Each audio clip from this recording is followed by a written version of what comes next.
So how do we make unit conversions within the metric system? So even though the metric system is not something that maybe we're really familiar with, it's actually super easy because they're using a base 10, meaning that all you're really doing is moving decimals back and forth between tenths, hundredths, or tens and 100ths. And so it's really nice. Everything is divisible by 10. So I just have a couple unit conversions or unit rates here to keep in mind when you're going back and forth between different metric units. So 1 meter is going to have 100 centimeters. So centa means 100. So you're dividing a meter into 100 little meters. So centimeters, you're dividing that meter into 100 little units or little measurements. The same thing with kilometer. 1 kilometer equals 1,000 meters. So kilo means 1,000. So 1 kilometer is 1,000 meters. So instead of dividing it, now you're multiplying it. So each of your little prefixes gives you a hint as to what you're going to be doing. So centa means you're going to be dividing it by 100. Kilo means you're going to be multiplying it by 1,000. And that's going to hold true. So this is distance, but it's also going to hold true for weight and for liquid measure as well.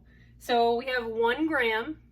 A milli means you're dividing by 1,000. So a milligram would be 1,000 milligrams equals 1 gram. So you're taking that gram and you're dividing it to 1,000 little pieces. And that would be the same thing with meters. You could say a millimeter. So milli just means you're dividing by 1,000. You're taking that meter and instead of dividing it into 100 little pieces, you're dividing it into 1,000 little pieces. So you can have a millimeter, you can have a milligram, and you can have a milliliter. So a liter, we know, is when we're talking about liquid measure.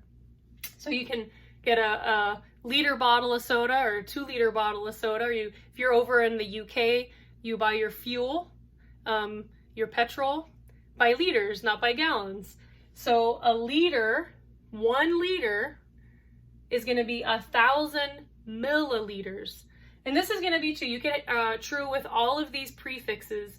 You could have kiloliters, you could have kilograms, and that just means that instead of dividing, now you're multiplying by 1,000. So all those little prefixes kind of give you a hint as to what you're going to be doing when you make that conversion. So this will kind of give you a head start into just understanding how to do those operations with metric units. So as an example, if I wanted to say that I want to know if I have 2.5 meters and I want to know how many centimeters are in 2.5 meters, all you're going to do is multiply by 100. So you're just moving that decimal over twice, and instead of having 2.5, you're going to have 250.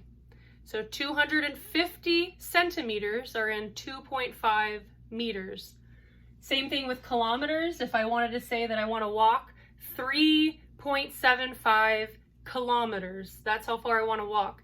How many meters is that going to be?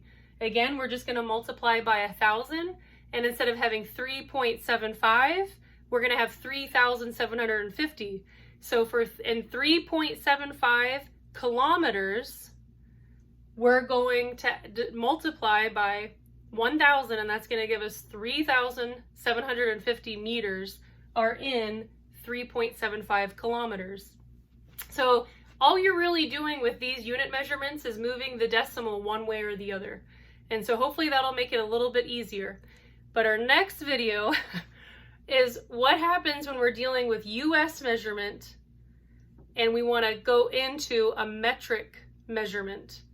So how do we do that?